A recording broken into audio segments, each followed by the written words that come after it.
I'll sign in and do it. Yeah. Okay, so I think Aola, he's going to chair the Human Resources Committee. Oh.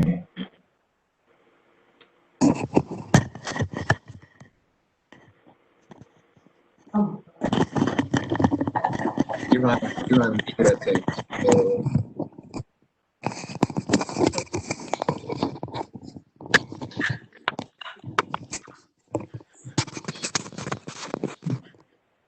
Chair Purcell, you're making lots of noise.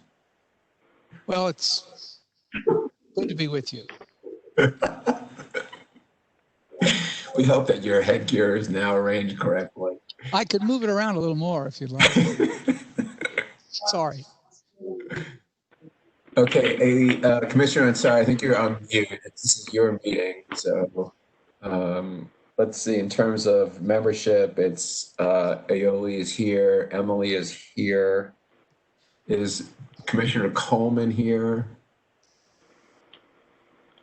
Commissioner Bowers is here. How about Commissioner Bass is here? Antoinette, can you unmute and say hi?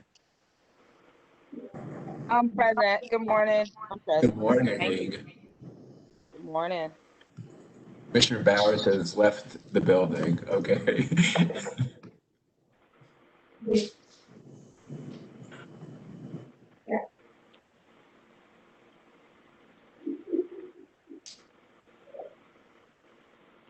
Commissioner Ansari, can you unmute and say hi? Good morning, everyone. Good morning.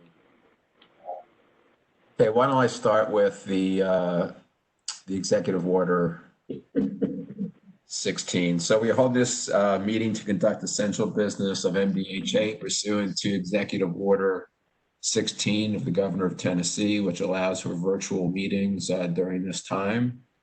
And the public has been invited to participate in this meeting, and the meeting will be recorded and will be available on YouTube for the public's viewing pleasure. So with that, I am going to turn the meeting over to Commissioner Ansari. Good morning, everyone. Why don't we go ahead and call to order this August 11th HR Human Resources Committee meeting. So I think we have all we need for today's meeting. And so we've had in the last two meetings a little bit of hangover on our safety and health plan. I think the first time we got it, we did not actually have the plan, and so the plan was sent out by the executive team for members to review. And today, Saul, correct me if I'm wrong, but we're here to have a short summary of the plan. I think we're going to require a vote in committee so that when we bring it to the full board meeting here this afternoon, the resolution passed to adopt the plan. Is that correct, Saul? Yes, I believe that is correct. We think there is an agenda. Let's see if I can find that somewhere. The first item on the agenda was an approval of the minutes. I don't know if we have any minutes though from the last meeting. Has anybody received any minutes from the last meeting? Yeah, we did. Okay. All right. Good. Okay. So we do. I'm looking at them right now. We had 2 pages of minutes, and so what I'd like to do, if everyone has had the opportunity to review the minute, is there a motion to approve the minutes from the July 17th Human Resources Committee? So moved. Is there a second? Is there a second?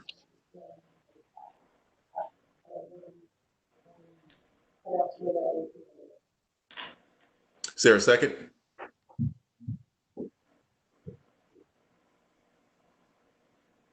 Are we gonna, is this me? Oh, sorry. Is this gonna be, Ms. Batts, do you want a second or somebody want a second? Thank you.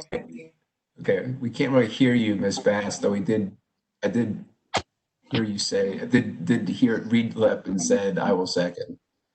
Second, I will second. Thank you. All right. All in favor? Aye. All opposed?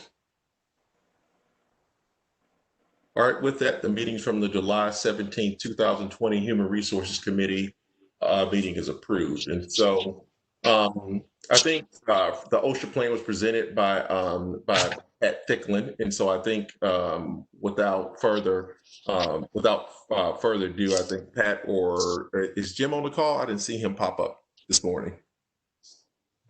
I'm here. Okay, all right. Jim, so do you or Pat want to kind of take the lead on just kind of sort of giving us a quick summary? You guys did get this out to us after the previous meeting for everyone to review. And so I think a quick summary is probably in order. Well, Pat's our expert. Pat, if you're on, just hit the highlights. If you'd like, we can bring up the slides. We gave a presentation last time. I think we covered this, all the highlights. Pat, are you on? Yes, sir, I am. Good morning, Maybe just hit the everyone. highlights of the write-up, please. Yes, sir.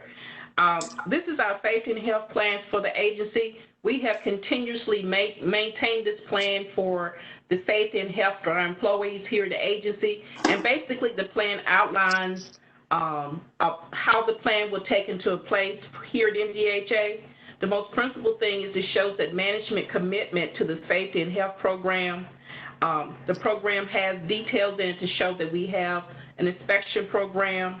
We have put into place safety measures to make certain we prevent and control accidents here in the workplace.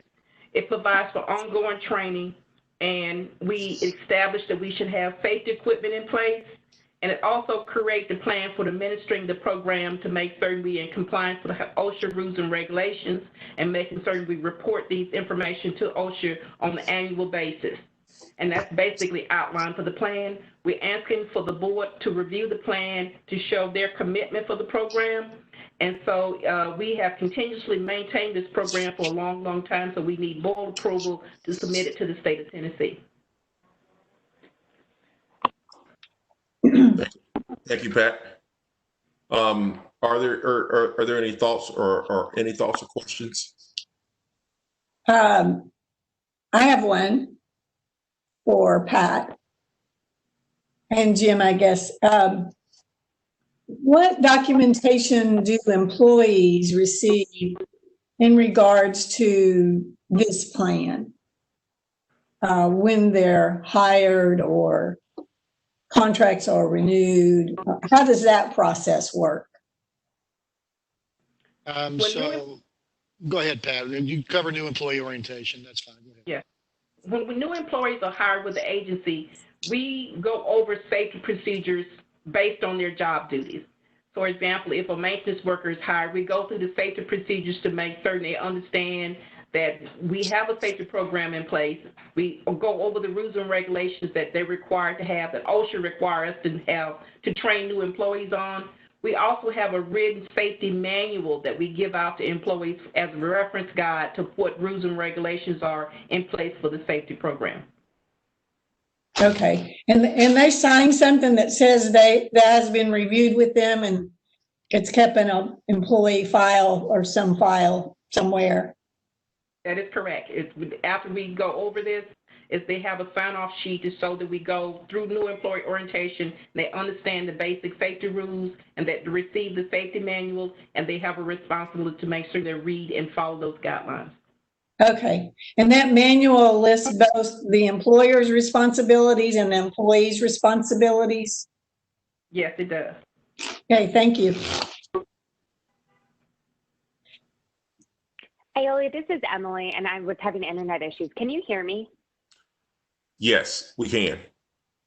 Okay, great. I'm just going to stay on the phone. Thanks. Okay.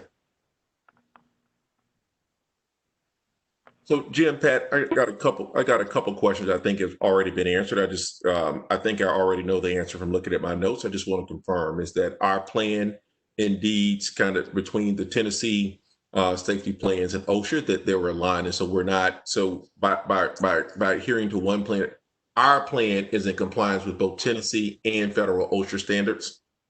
Yes, That's state of correct. Tennessee adopted the federal plan. Okay. Yep, that was consistent with the answer last time. And so, how does our workers' comp plan work? Is that part of the state insurance pool for workers' comp? Like, how does that work for MDHA?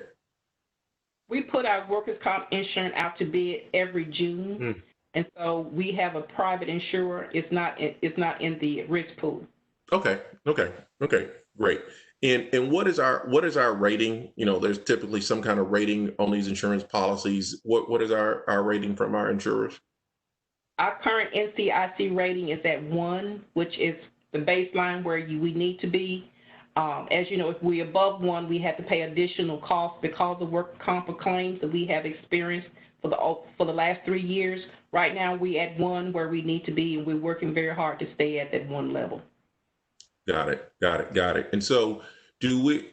So if for instance, one of our employees were to have a slip and fall or some kind of, or some kind of incident on the job, do we have a protocol for them to kind of sort of to see a set of doctors? Are they allowed to see their own doctors? Do we have a limited light duty to get people back to work?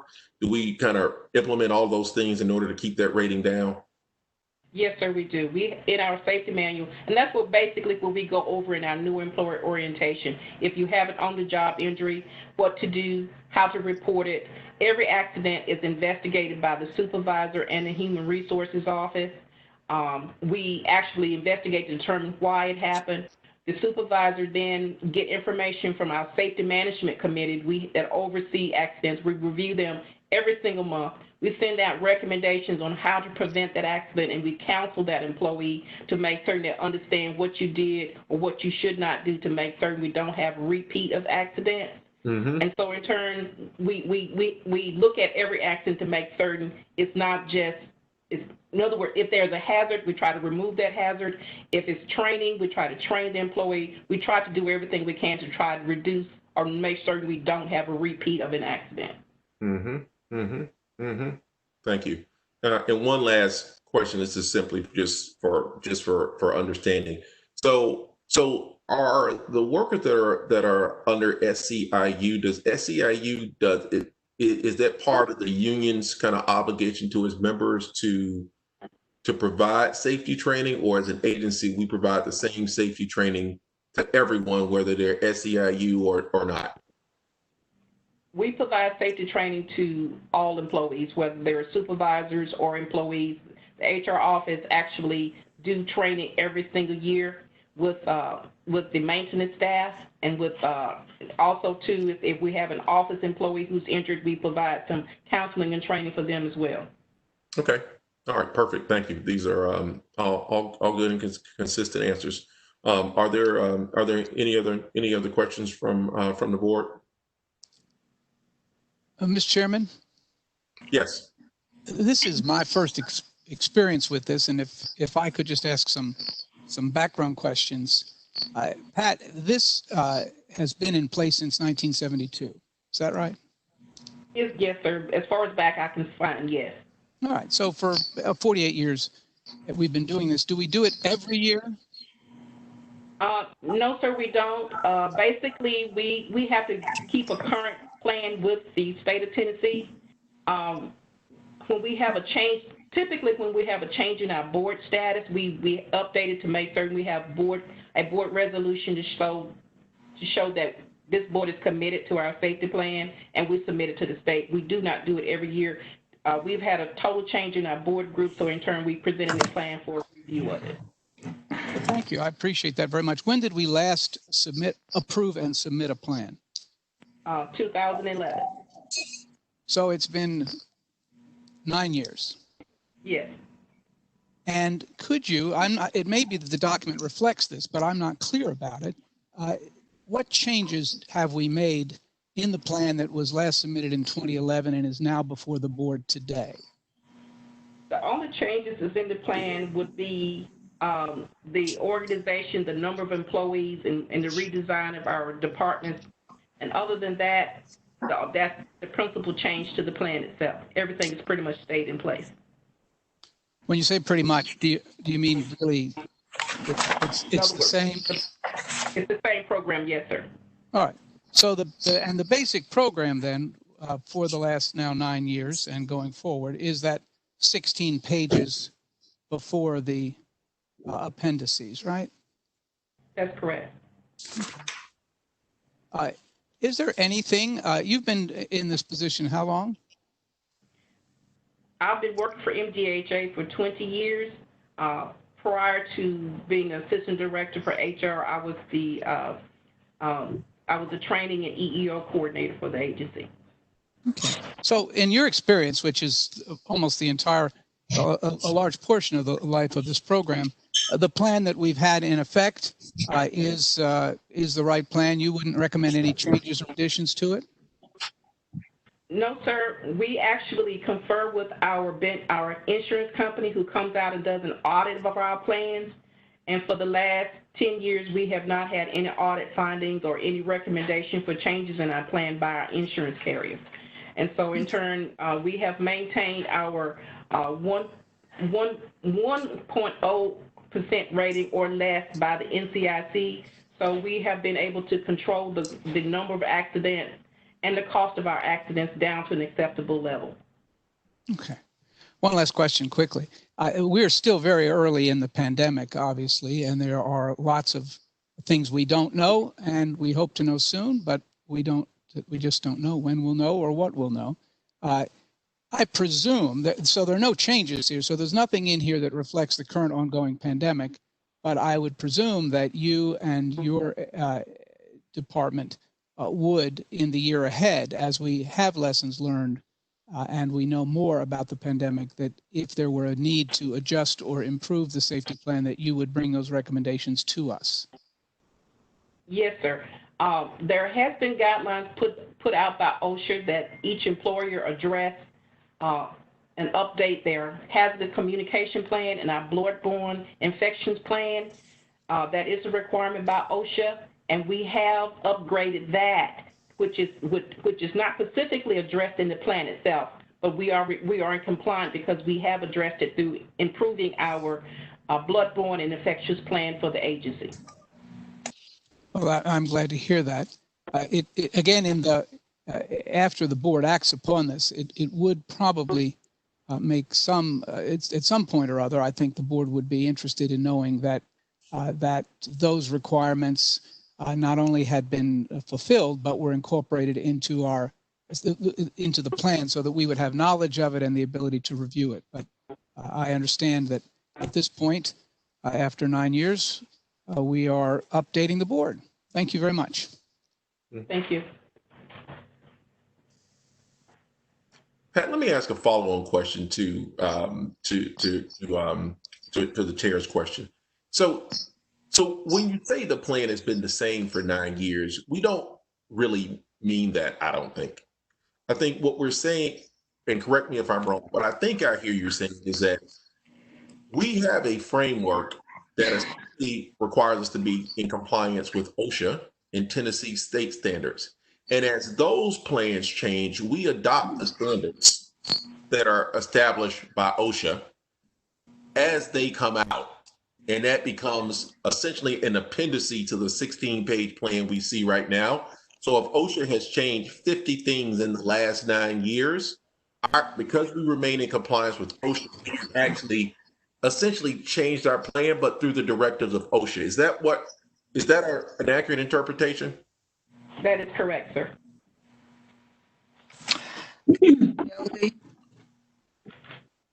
Yes. I have a question. This is Paulette Coleman. One of the interesting and exciting things about MDHA is that on many, if not all of the metrics that are used to determine satisfactory or above average operations, we always excel.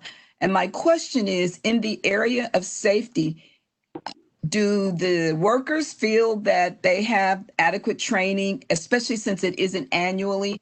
And I know that we have minimized the turnover, but what is the perception among workers about the adequacy of training for safety? Well, that's a complex question. We do climate surveys periodically, using the monkey survey as one.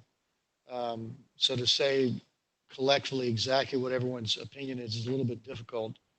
But first point, and and correct me if I'm wrong, Pat, I know we do annual OSHA training, and we train every year on this. And all maintenance staff, all supervisors get pretty detailed updates and review. And then quarterly supervisors at the maintenance level train the employees. I've had no specific complaints on safety at my level, and we have a pretty good mechanism, I think, for feedback. Of course, we're always working on that. But Pat, have you had specific complaints from any of our employees on inadequate safety protocols under this plan? No, sir, we have not. That's one of the reasons why we need the HR office meet and train the employees so they can express to us any concerns or any problems they have as it relates to safety on an annual basis. And we have a process. If they have a problem, they can report any complaint and we address it as they come in. And in addition, we have quarterly site inspections for safety with separate inspector. This is largely in our properties. The offices get those inspections are not as robust. And during the inspections, there's an opportunity for the employees to speak up to the inspector on anything they have concerns on. And those have not, in my experience here, have ever surfaced.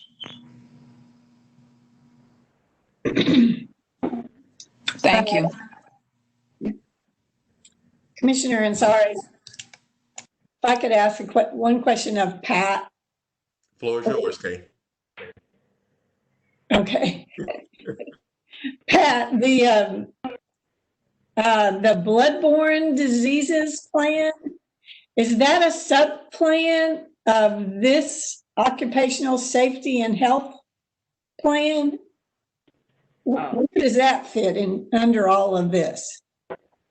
Yes, ma'am, it is. Under the plan itself, it established that we should have a program in place that is in compliance with OSHA rules and regulations, and also we have to be in compliance to show that we are taking steps to reduce any hazards or any parts of the plan that might create a problem or health or safety for employees. So that's the requirement of the plan itself. It say we have to be in compliance with OSHA's rules and regulations, and the bloodborne is a compliant issue under OSHA. So in turn, to be in compliance, we have to have those plans in place.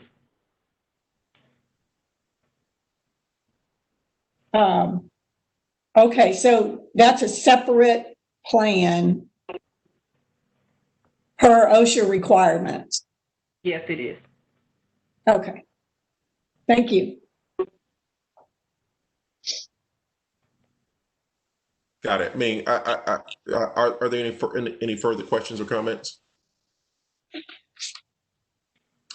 Well, look, Jim and Pat, I think, maintaining a rating of 1, right? I know everything, the best way that we can actually see how well we're performing in past performance is really through our NCIC code and a code of 1.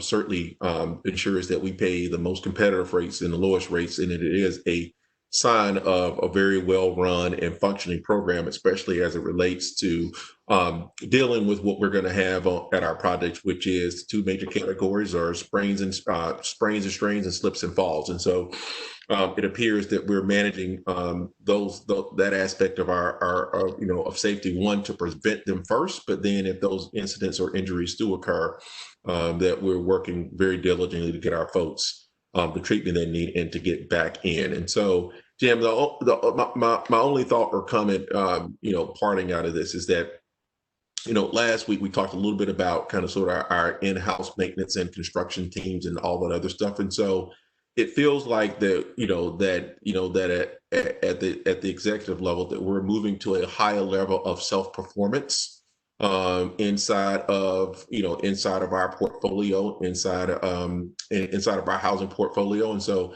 as we begin to take on more work with our in-house maintenance and construction teams, there's more working from heights, there's more dealing with electrical, with electrical and other systems inside the building, is that we just need to be, just remain vigilant that as we bring on more people to do more self-performance, that we're that our safety protocols in places that we can preserve our very low and strong NCIC rating for safety. So, again, all good things. All right. So with that, is there a motion to approve to approve the occupational safety and health plan for MDHA? I move that we approve the occupational and safety health program plan as presented for MDHA for, I guess it's 2020 and beyond. Is there a second? Second. All right. All in favor? Aye. Aye. Aye. All opposed? And with that, the MDHA occupational safety and health plan is approved. So I think the only other, so we don't have anything else on the agenda around the HR committee, and so now I think it's the appropriate time to put out. Is there any additional business for the HR committee? None from staff. For many members of the board? I don't have any. I just have one question when it comes to, and this may be for a later date, but the question did arise in my mind with the envision and construction projects and general contractors and the workers that they hire. It would help for me to be informed about the requirements of those general contractors and workers that they hire at some point. I'd like to have that information in my knowledge base. So I can understand the question better. Is there a specific area you're interested in terms of safety? Is that the question? Yes, and the general contractors that are used to build the projects, McKissick, Boscobel, whatever the project is, what are requirements for those general contractors in terms of the laborers that they bring on to the job? Yeah, there's specific requirements we put in the request for qualification when we select them that cover all aspects of safety. Obviously, they have to meet all the federal and state requirements as we do, and they're inspected by the state routinely, as are all construction. But let's take that for the record and get a more complete answer.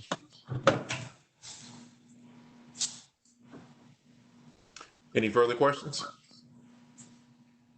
Mr. Chairman, very quickly, I know this matter is going to come before the full board in, I guess, about 90 minutes. It occurs to me that the committee members might want to think about between now and the board meeting, whether or not you would like this to be something that regularly comes before the board on an annual basis. 9 years does strike me as a long time between board considerations. There are, who knows, innumerable commissioners who have come and gone. I don't know that we have a count of how many have come and gone since this issue was last before the board formally. And then the question for the committee, and doesn't have to be resolved this morning, could be at the board meeting, is whether you want, at the time you take up the policies, whether it's annually or however often it might be, whether you want at that time to review something beyond the insurance rating of the agency. You asked a series of questions about employees, both this and in prior meetings, and there is undoubtedly data that can be supplied and an ability to trend over time when this issue of safety arises. It's something to think about, something to consider as a committee and then ultimately as a board. But it does seem to me, particularly with a pandemic ongoing and a series, as you pointed out, of other policies which have not come before the board and we have not seen and have some assurances about, but are not presently part of the record, our record, that we would want at some point in the next year to come back to this issue and assure ourselves that we were satisfied that not just federal requirements and state requirements were being met, but that we had in place the most current learnings, knowledge and policies to particularly address a pandemic, and who knows what else may come. Just a thought, Mr. Chairman. No, I think your thoughts are particularly well received. I think from a safety perspective, I am probably used from coming from a real estate and construction background, probably used to having safety kind of sort of really at the forefront of a monthly meeting. Here's how we're performing. Here's how much, here's our turnover. Here's our throughput. Here's how many employees are on our site, whether they're our employees or whether they're third party, whether they're third party employees on there. I think there is a framework that we should put in place to ensure that we're doing, and it's probably worth just figuring out. And I'm happy to dedicate some time to that, specifically as it relates to the safety program. It's just figuring out what is the right information or what are the right pieces of information we need to see on some routine basis that allows us to kind of sort of see how our performance tracks on a more regular basis than every 9 years. I think it's a very fair point. So Jim, if there are there any more questions related to our occupational health and safety program? All right. Well, if there's not, Jim, there's one more piece of additional business. I think, since we're in the HR committee meeting, did we ever hire, this is just a very specific question, did we ever hire a director of operations for MDHA? We have. He started about 2 weeks ago, and I'm happy to introduce him here. Intend to introduce him at the next board, this coming up board meeting. Introduce him to the board. Okay. So we have a COO, and he's already started. Yes. Okay. I just got aboard. Okay. All right. Well, look forward to that introduction. Is he on the call today? Well, I think most of the board's going to be here. So Gus, are you on? I am on. So Gus comes to us from Ascension Health, where he was vice president of information and technology and operations. I had a whole write-up I was going to give you, but it's up on my desk, so I'll do this off the top of my head. He's a West Point graduate, disabled veteran, a 30-year veteran of the U.S. Army, primarily with Delta, Special Forces, and Rangers. His background since he retired some time ago has been in healthcare operations and healthcare IT. And he and his lovely wife joined us about 2 weeks ago. We just finished their move. I think they're still in boxes. Yes, we are. And, just getting out of the boxes. I know he's been in and out of work, getting moved. He just got his house. They moved down from St. Louis. And like me, a disabled vet. So in one of the protected classes, I guess. So Gus, you want to give us a quick curriculum vitae and tell us about yourself. But he will head up our operations, leaving Buck to cover down on all of our development. Good morning to the board, and look forward to getting around and having some one-on-ones and meeting each and every one of you and getting to know you. I tell you, we've been blessed to been welcomed here in Nashville area. My wife and I, we're a blended family, 4 kids and 2 grandkids. Both majority of us have been in the military. My wife is also a West Point grad. But just drinking from the fire hose right now, learning not only MDHA, but about Nashville, and really impressed with the city and what the innovation that they're employing, not only in the public housing, but in other areas in and around Nashville. So been impressed since I've been here, and look forward to serving with each and every one of you. Thank you very much. Welcome aboard, Gus. All right. So with that, if there are no additional business matters, it looks like we're going to be able to adjourn here prior to the formal meeting. So is there a motion to adjourn the HR committee meeting? Motion to adjourn. All right. Is there a second? Second. All right. The meeting is adjourned. See everybody here in roughly 90 minutes. Thank you.